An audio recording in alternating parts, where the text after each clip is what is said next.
start my speech off by asking you a question. How many of you have worked in the healthcare field before or work in it currently? I do not. Sure.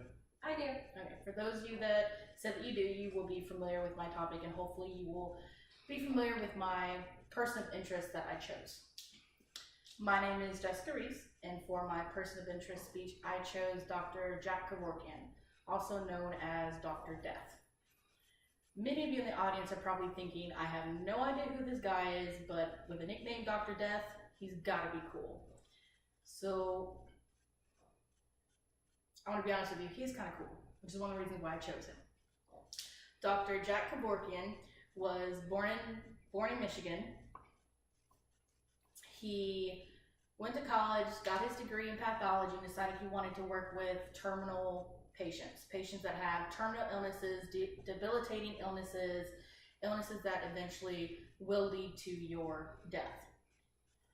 Dr. Kevorkian, Dr. Death, he was an advocate for the patient's right to die on their terms for many, many, many years. And he was publicly criticized and scrutinized and even had charges pressed against him for his views on a patient's right to die. He believed that a patient of sound mind with a terminal illness, a debilitating illness, should have the right to decide when they're ready to die, whether that is years before that debilitating disease takes him or her, or a couple weeks before, or a couple days, or the day before. His whole agenda was that the patient should have the right to decide when they're ready to die on their terms with dignity, but many did not feel that way. Many saw it as him being a monster, as him promoting suicide, as him wanting to do weird medical experiments, but it wasn't the case at all. He wanted to genuinely help people that had terminal illnesses find relief when they wanted it on their terms, peacefully and pain-free. The media, when they heard of Dr. Kevorkian and what he'd been doing, because he had been arrested, he did have charges pressed against him, which were dropped, over a 54-year-old woman, Janet, who had a terminal illness. She no longer wanted to live.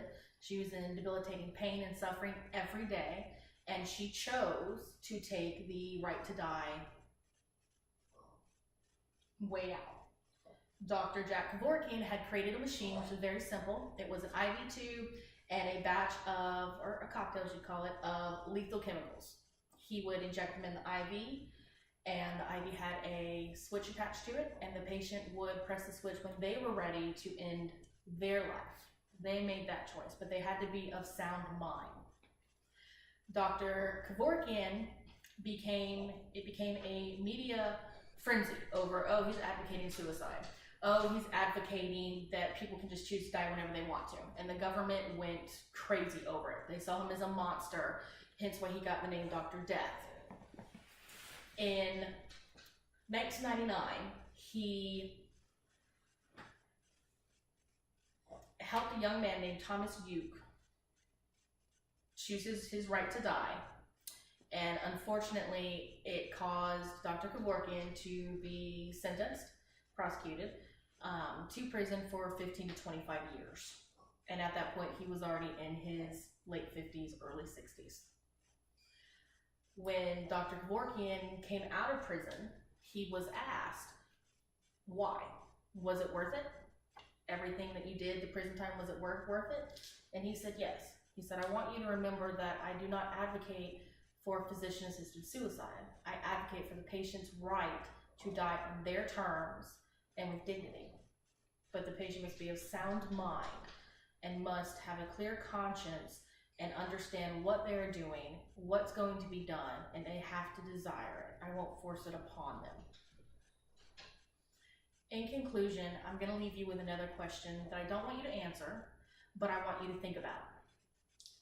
Imagine you're 50, 60, 70, 80 years old, and you have a debilitating illness. Let's say you have Parkinson's or Lou Gehrig's or something of that sort, and you're told that the remainder of your life you're going to be in excruciating pain. Comfort medicines will not help. There will not be a relief until you essentially die.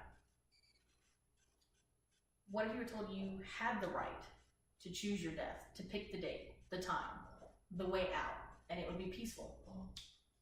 Is that an option you would consider? But at least would you like to have that right, to have that option, so that you can make that choice for yourself? Think on it.